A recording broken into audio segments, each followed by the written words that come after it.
Hello students, my name is Shashank Shekhar and today is the fifth class of the chapter, that is Haloalkane and Haloarene. So we were started with this chemical reactions, you can say chemical properties of these haloalkanes, and what we have seen that it can perform or undergo three types of reaction broadly, which can be divided broadly into three types, that were our substitution reaction, then we have reaction with metals, and we have elimination reaction. So these are the three reactions this haloalkane and haloarene can go. So I would say that we are at this part. So this is the most important part, including this preparation, chemical properties. Okay. Now, if we look at our today's topic that we will cover under this chemical properties, then we will basically see the difference between SN2 and SN1. See, the difference is very simple from first view. If you see it, okay, this steric hindrance is more and this and that. But when it comes to application, you may find it very difficult. Okay, you may find it very difficult. And what is the reason behind it? Because you can predict for some, say, simple molecules easily, but the exception will cause you a problem always. So you must be very clear about the basic rule of how it is applied. So today we will just see what is the difference between SN1 and SN2, and tomorrow I will give you a flow chart. Okay, so if you follow that flow chart, that would be quite easier for you to do that. Before that, I would teach you this elimination reaction, because this elimination and substitution reaction are kind of confusing. Okay, they are kind of confusing. Okay, right.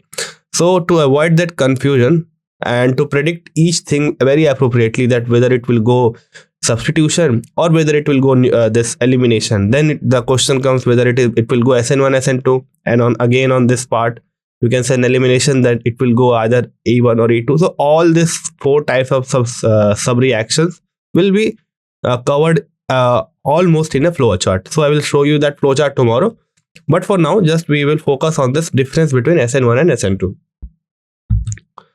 So starting with the SN2 reaction. So what is SN2 reaction? So here is an illustration that I have given. So first we will look at this illustration. Then we will see that what are the technicalities of this SN2 reaction. Now, first of all, what is the full form of this SN2 reaction? This is very important to remember, because all the definitions and all this, say, our characteristics of this SN2 reaction lies in this whole lab. So remember it like this, that it is substitution nucleophilic bimolecular reaction. Now, first word, substitution. Okay, you are clear with it. We substitute one thing with another. You must have heard this word in your class also, that a substitute teacher has come in your classroom. Means suppose your main teacher who was taking the subject was absent, then a substitute teacher was sent to acquire that place. So what are we doing? We are doing the same thing here. So we are substituting one of the part of this molecule in another adduct. Okay, and it is kind of nucleophilic. Okay, so a nucleophile will come and attack and will remove this say part we are trying to remove. Okay, so substitution nucleophilic bimolecular. What is the meaning of bimolecular? Means it is denoting the kinetics of this reaction. It is saying that, okay, this substitution nucleophilic reaction is basically dependent upon the concentration of two molecules. That is why it is written as bimolecular. Okay, so this is kind of indicating your kinetics, that it is dependent on the concentration of both the reagent and the substrate, and they both are raised to the power 1, so that the overall order is 2. Is this clear to all of you? So this is the full name of this SN2 reaction, and you must be knowing each and every term appropriately and more correctly. Okay, now let us see a reaction that would define this SN2 reaction. Now what are we given with? So we are given with a nucleophile. We are given with a nucleophile and an electrophile. Now how it is a nucleophile? So it has a negative charge, so it will have a tendency to move towards the positive charge. Now we know the nature of CX bond, that due to electronegativity of this Cl, a partial delta positive charge develops here. Okay, now it is negatively charged and it has a partial positive charge, so they both will be attracted. So hence this will attack on this. So if you remember, I have said it very clearly that you should be very critique about this nature of CX bond. So these are the reasons. So if you are aware about this, you will know it very well that okay, this is the nucleophilic center because we have a CX bond and we know that the polarity of the bond is such that the carbon has a delta positive charge. Is this clear? So what are we reacting? We are reacting the alkyl chloride with a hydroxide ion to get methanol and chloride. And this follows second order kinetics. So again, this word is coming from here, biomolecular, that it follows second order kinetics. And why does it do so? Why does it do so? Because it dependent both upon the concentration of the hydroxide and the concentration of this, say, our substrate, which is CH3Cl or methyl chloride. Is this clear? Now what will happen? This OH minus will attack here. Let me write it clearly. This will attack here. Now I would suggest all of you that you should be very keen on seeing this pushing arrow. So this is very important to be keen about it, because if you are good enough to push arrows in a mechanism, then you will find it very easy to solve any chemical reaction. I would not say that okay, you will be able to solve each and every reaction, because reactions are very complex and they are not just a pen paper thing. Because whenever you dissolve something in something, there are multiple interactions that are taking place, and our science is not that much developed to say generalize each and every interaction. But if we talk on 12th level or on your JEE level, then if you are good enough with this pushing arrow, then you can counter these questions. Okay, so this pushing arrow mechanism is very important. Now if I talk about this arrow, what does it denote? So the front part, which is the head one, it is denoting that where this negative charge will go, and this head arrow will have the positive charge, and this back tail will have the negative charge. Okay, now we put this back tail on this negative charge and this forward head on this positive charge here. Now it will move and attack here. So there will be kind of interaction, and at an instance we will see that. So how we will say that okay, this transition state is formed or not. So this is our transition state.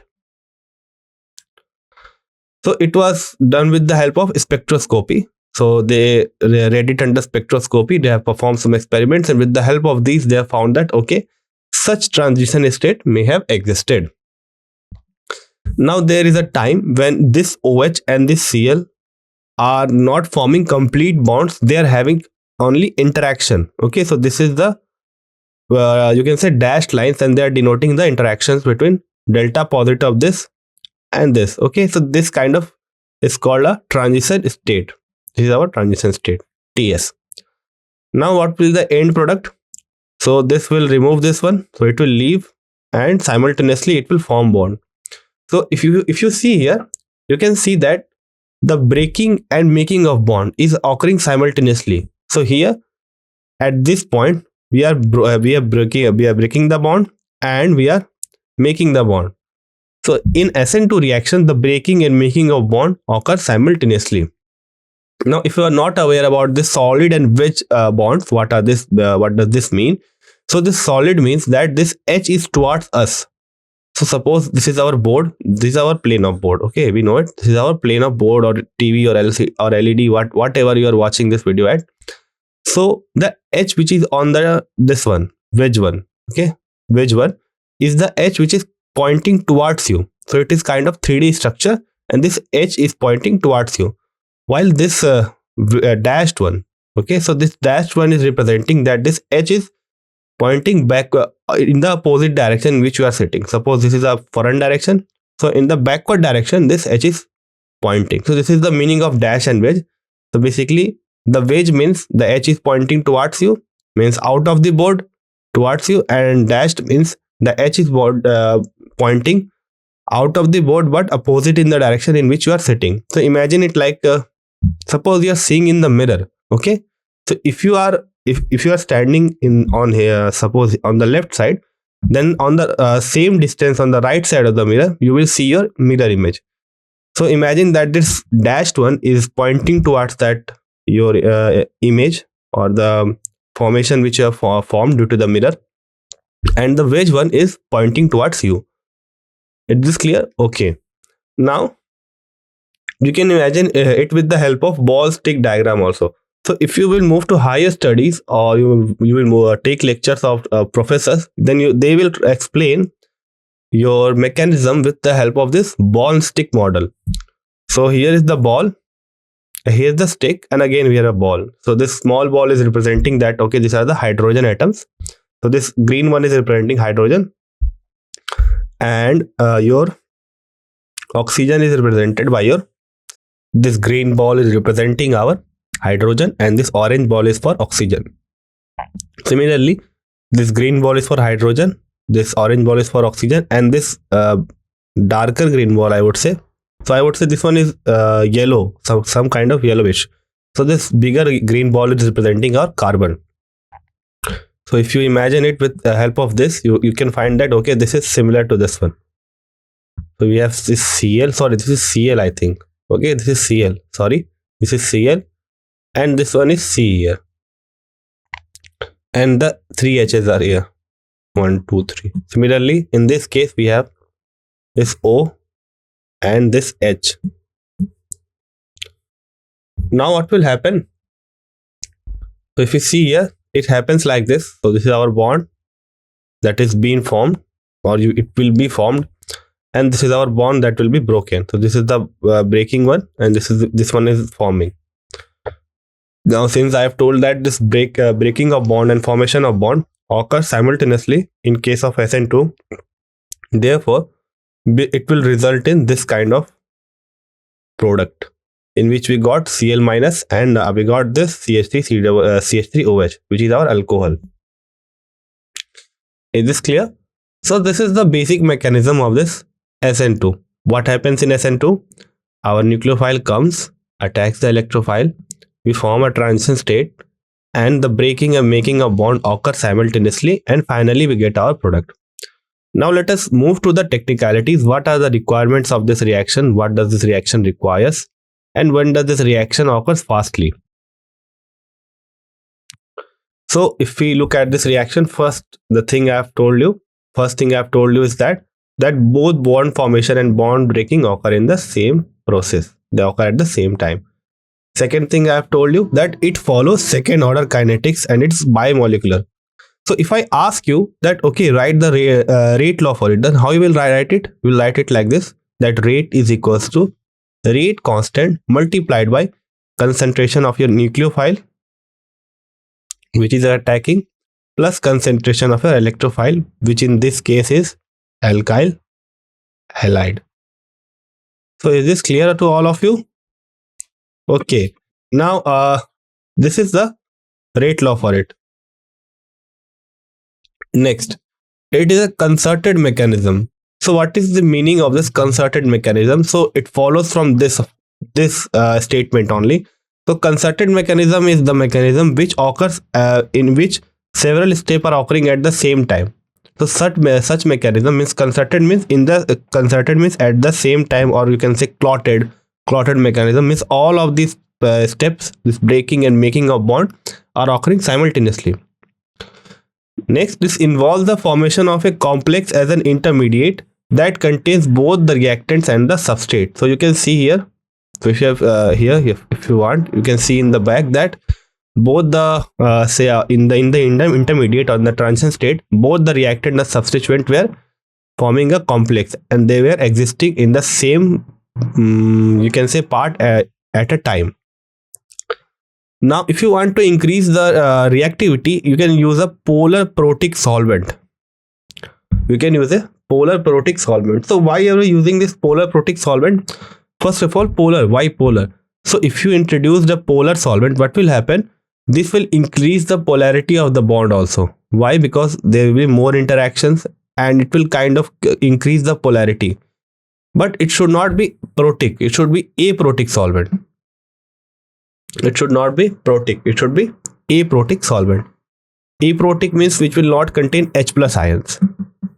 It cannot be H2O. It cannot be HCl. So it cannot be such solvent. You cannot use HCl as solvent also, sorry. So it should not contain any means part which is able to donate your H plus. So polar aprotic solvent. Now if I talk about the reactivity, this is the most important part. So teachers focus on this only mainly, but you should be aware about each and every technicality, like the solvent. So if you are given such a solvent which is polar aprotic, then you would think of it as occurrence of this SN2 reaction. So you must look at each and every requirement of this SN2 reaction. Okay, so this is very important. Now it follows the given order of for the reactivity of a carbocation. The order is first is phenyl, then methyl, then 1 degree, then 2 degree, and then 3 degree allyl and benzyl. So why is this order? Why is this order appropriate?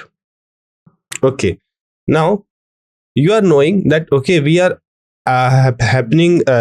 reaction is happening such that a nucleophile is attacking. Now you need space. So suppose if something is going to attack here, then you must have a trajectory. It should follow a path. Okay, now to follow that path, there should be not any kind of hindrance. So if H is present, it will not stop it from, say, our approach. But suppose we are introducing something that is CH3 attached to here. Now this will kind of create a hindrance, because now this H is also an electron cloud, and this all things have a bond and all, and you know your nucleophile is also electron rich. Now due to this, there will be repulsion between both of these. So it will kind of create a steric hindrance. So you will find that this methyl is easily reacting as compared to 1 degree alkyl. Following that thing only, if you place the isopropyl, there will be a hindrance from two substituents now, this CH3 and this CH3. Again, you introduced a third substituent, which is again a CH3. Then it will have hindrance, or it will face a hindrance from 3 substituents. Due to this, the order of reactivity looks like this, that phenyl is the most reactive one, then the methyl, then 1 degree, then 2 degree, 3 degree, allyl and benzyl. Now why is this allyl here and why is this benzyl here? So we will talk about it later. So it follows SN1 more appropriately due to some reasons which we will discuss later on. Okay, so therefore allyl and benzyl both are not that much good for this SN2 reaction. Now I would suggest one more thing. You must think over this second order kinetics. So what is the effect of the second order kinetics? It means that now you have to be keen about both the substrate and the reagent. So suppose if substrate and reagents are both good, then you would say that okay, it will happen, it will go through this SN2 reaction. But suppose your nucleophile is not that much nucleophilic, or that nucleophile is not that much stronger nucleophile. So I would say that in that case, you should prefer this SN1 reaction. We'll see why this SN1 reaction is not dependent upon nucleophile strength. But for now, assume that okay, this is not dependent upon the strength of nucleophile, this SN1. So if you are given a condition in which you are you are kind of being in dilemma. So to resolve the dilemma, what you will do? You will look upon the nucleophile. If your solvent is also same, all things are same, and your nucleophile is different. Now, if the nucleophile is weak, then I would suggest that you should go through this SN1 reaction. But that if that nucleophile is strong, then you should be going through your SN2 reaction. So this nucleophile, this second order kinetics means much more than it is in the space than it is written. It is just not a word. It is representing whole of the reaction mechanism plus the choice. Okay, so whether it is SN1 and SN2. So this should not be taken lightly. It is very important for your understanding. Next is our substitution nucleophilic unimolecular reaction. Now what we have replaced? We have only replaced bimolecular by unimolecular. Now what will be the effect of this? First of all, we have seen that it was the SN2 reaction was following your second order kinetics, but this SN1 follows first order kinetics. And what is the output of this? The output of this is that it now depends only upon the concentration of one, or you can say the strength of one thing, whether nucleophile or whether electrophile, or you can say whether substrate or reagent. We will see on which it is dependent more. So we have a reaction here. The reaction is between third butyl bromide and hydroxide. And this reaction also gives the same nucleophilic substitution but in a different mechanism. It follows our first order kinetics. What does it mean? The rate of reaction only depends upon the concentration of one reactant. And in case of SN1, it is third butyl bromide. How is it so? So if you look at the mechanism here, it occurs in two steps. If you have seen the previous one, it was occurring in one step, breaking and making was occurring at the same time simultaneously. So the reaction was getting completed in one step only. Now we have two steps. How? In the first step, this is a polarized bond. We know that very well. That is a polarized bond. Now what will happen? This CBr bond will be broken. Br minus will be released and we will get a carbocation. Now you should be well aware about the stability of carbocation. So if you studied, well, good enough. If not, I will just give you a small brief overview and you will get the idea, I think. So here you can see that, okay, this is a tertiary carbocation. So this is the most stable one, then primary and secondary. And why is it so? So if you look here, there is a chance of hyperconjugation from each of these carbon containing hydrogen. So this each of these hydrogen can show hyperconjugation. So you know well about this hyperconjugation. So if not, I will just say the definition. So it is basically the partial movement of the sigma bond that is between carbon and hydrogen. So it happens like this. So it is partial resonance, you can say. This is your CH and this is your positive charge.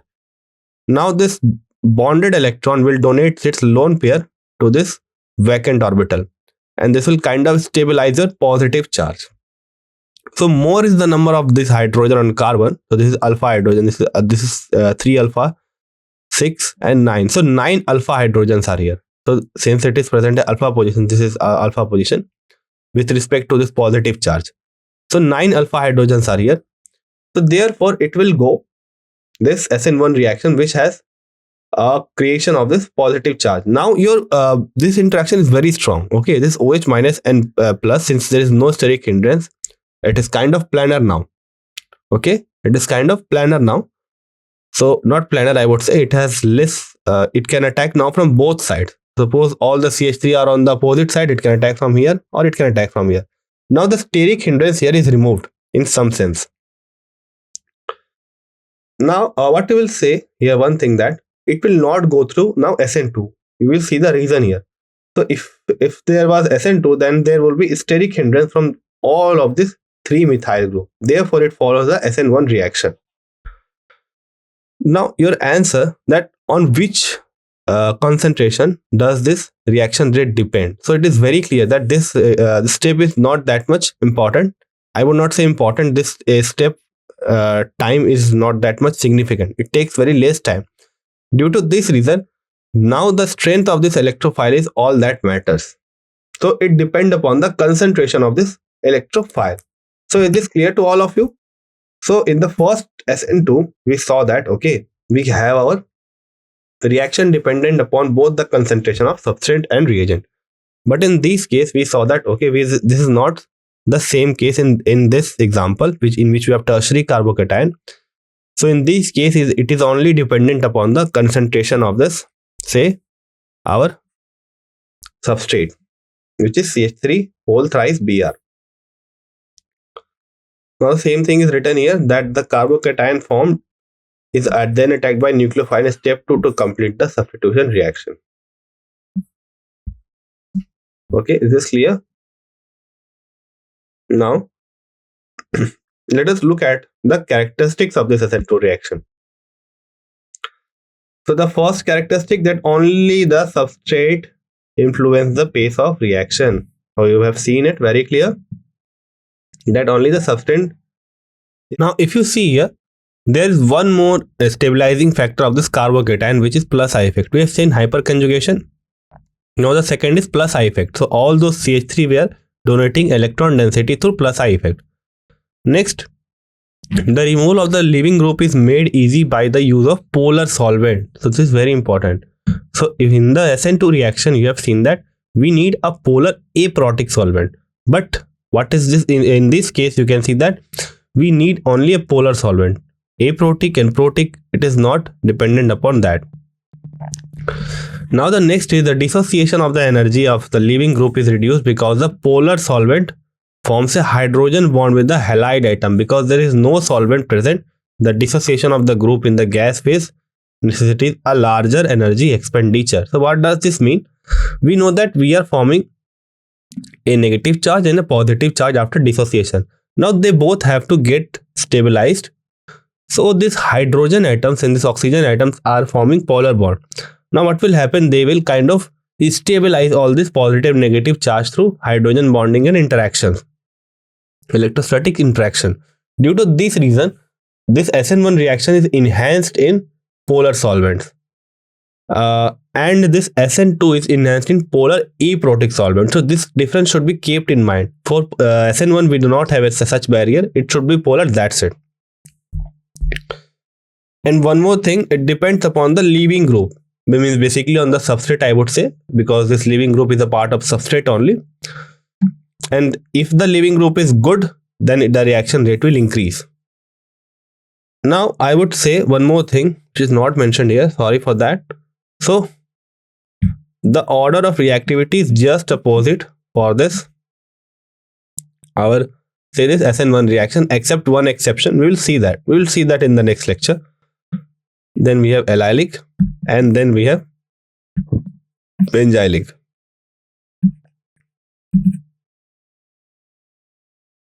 Now the confusion comes at second degree. So second degree is kind of in the between. So student get confused that whether this 2 degree will go your substitution nucleophilic unimolecular or substitution nucleophilic bimolecular. Now for that you should be keen about each and every aspect. First aspect is that whether your nucleophile is strong or not. So if your nucleophile is strong enough, then you would say that okay, since the reaction rate depends upon the concentration of nucleophile in case of SN2, and since your nucleophile is strong, therefore you would prefer SN2 reaction. Suppose one case is that is made like that. Second case can be like that. Okay, you have a polar solvent and you have a polar aprotic solvent. So in the case which has polar aprotic solvent, will not go SN1, it will instead go SN2. And I would say one more thing here. That thing is if you should be looking at those properties that enhances SN2, because SN2 is much more easier to perform. So if polar solvent is there but polar aprotic is there, then it will not go through SN1, it will go through SN2. Similarly, if you have say this nucleophile is stronger, then it will go through SN1. It will not depend upon the concentration of this substrate. Now let us look at the kinetics. So we have seen that we have formation of transit state, and in second one we have formation of this intermediate. Okay, sorry for not mentioning it. So I will teach this one in second class. Okay, so this is wrongly mentioned here. Sorry for that. This is not mentioned that whether it is SN1 or SN2. These are both for SN2. So I will just give you an overview now. We will see it later on. So you can see that okay, we have this. So we are looking at SN2. Clear? So if you look at this diagram, this is the energy of your reactant. This is the energy of your product. Now the reaction will start, and this is the activation energy of this our reaction. Now the energy of this say your substrate will rise as this nucleophile will approach, since there will be imbalance of charge. Now they will make a transition state here, which has a maximum energy, and as this maxima is reached, it will quickly fall to the product. So this is the overall reaction. So you should keep this in mind. I will just give you the SN2 also in next class, since I have mentioned the wrong diagram, so I will not be teaching that one. Okay, now we have seen that okay, there is a formation of carbocation. So I'm just giving examples here so that you can apply it later. So we'll go more deeper into it when we will discuss the reactions, but for now let us just assume that okay, our carbocation will form. So we'll not look into the whole of this reaction. We'll just move here. After this removal of this say our H2O, we got this type of intermediate. Okay, this is carbocation. So we have a secondary intermediate here. So since we have taken a polar protic solvent here, Therefore, this SN1, SN2 is not that much appropriate, and hence it is going through SN1, SN2. So see, you can see that very clearly that, okay, although we formed 2 degree, and now we have criticalities that whether we will go through SN1 and SN2, but we know for sure that, okay, since this is a polar protic solvent, and we have seen that for polar aprotic, SN1 is good, but for polar protic, it is not good. For that reason, it will follow your SN1 reaction. Now, here is one more chance of hydride shift. So, if you look at the arrow here, the back side of the arrow, again, I have told that it represents the electron or the nucleophile. Now, this bonded pair of electron will move from here to here. Means this hydrogen along with a negative sign, that would be H minus, that it is called as hydride.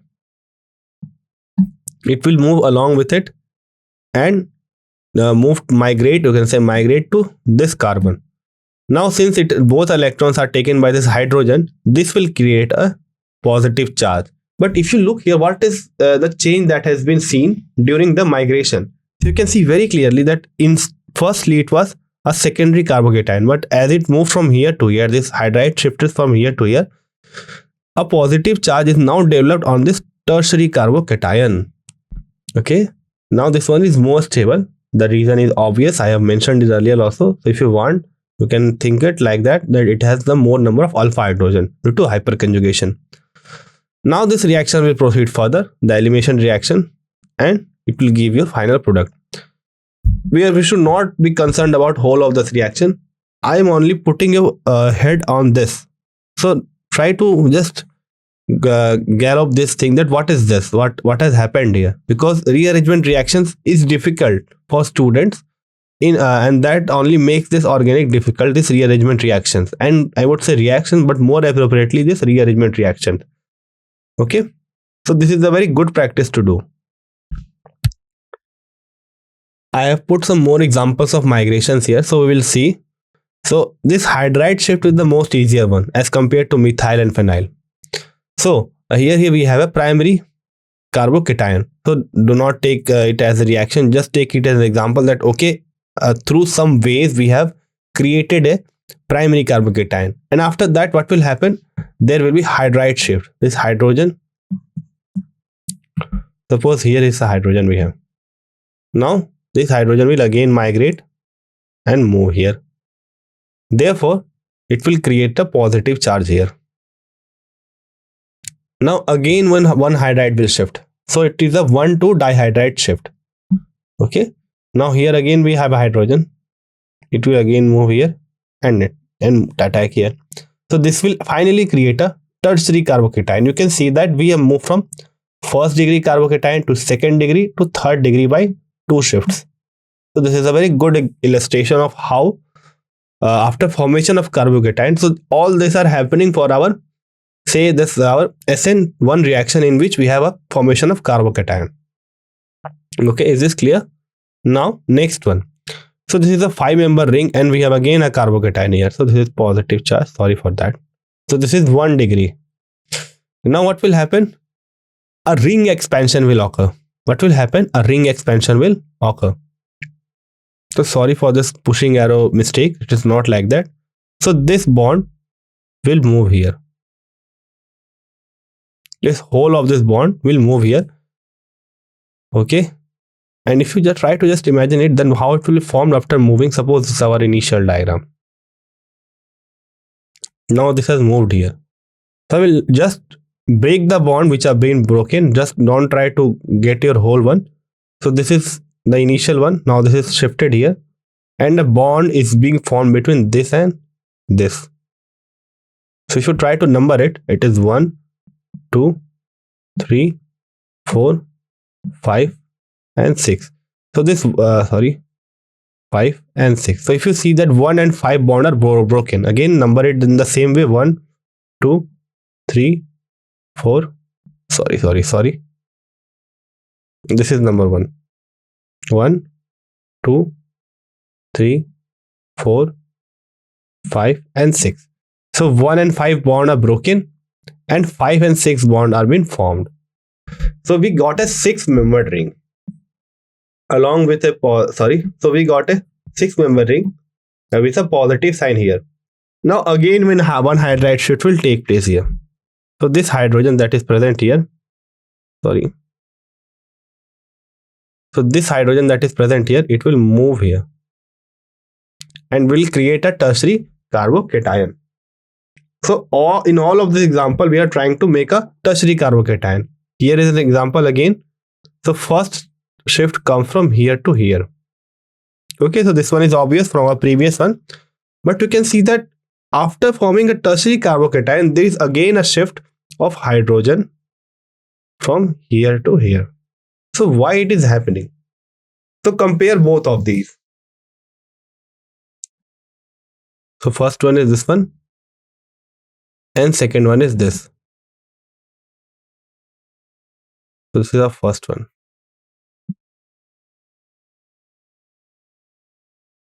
So why this structure goes from here to here? So if you look at here, this diagram, we have positive charge here. That means we have a vacant orbital. Now if you see here, then we have lone pair on this oxygen atom. Now what will happen? This lone pair will be donated in this fashion. So we will get again a resonance structure of this, which looks like this. So this kind of is stabilizing our positive charge. But there is no such stabilization in this case. We have only alpha hydrogens which are donating through hyperconjugation. And that is not the complete movement of charge, because hyperconjugation is kind of partial movement of sigma bond. But since this is a resonance example, it will be able to donate more electrons. This is complete shift of electrons.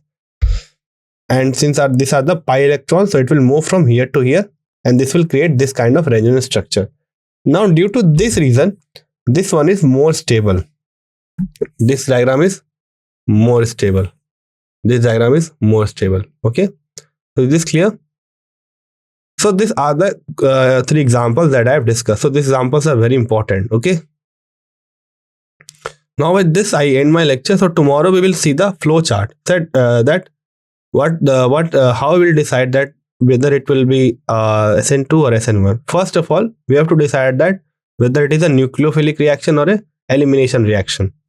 So what we will study tomorrow? So we have covered today all of this nucleophilic substitution, SN1, SN2 both. Tomorrow we will see what is elimination reaction. So this one is also very important, this elimination reaction. And then we will see reaction with metal. In between both of these, we will see what is the you can say criteria for reactions, different reactions. So you will have 4 variations: SN1, SN2, E1, E2, which is substitution nucleophilic unimolecular, substitution nucleophilic bimolecular. Again, we have E1CV, which is elimination, first order elimination reaction and second order elimination reaction. So we'll see it tomorrow. Now, if you want to conclude this class, so what you will say that what is the difference between SN1 and SN2? So this is the most basic one. You should remember this. First of all, SN1 reaction, in SN1 reaction, it is a kind of following the first order kinetics, in which the rate of reaction will only depend upon the concentration of your substrate, that is the thing that is to be substituted. And it is good for, or you can say the reaction rate is high for first one benzyl, then allyl, then 3 degree, 2 degree, 1 degree, and so on.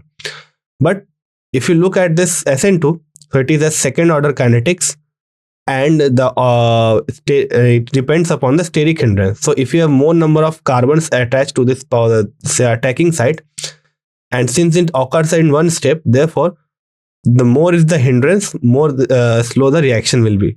So the order we got is say 1 degree, 2 degree, 3 degree, allyl and benzyl. So allyl and benzyl has nothing to do with this, means the double bond has nothing to do with reactivity. But since SN1 is more favored, therefore it goes with SN1. Okay, there's no reason for this allyl due to steric, it is going to SN2. Okay, is this clear? So this is the difference. And now the next thing we have seen is the rearrangement. So these rearrangements are very important. We will look at more examples. But for today, it is good to stop the class at this point.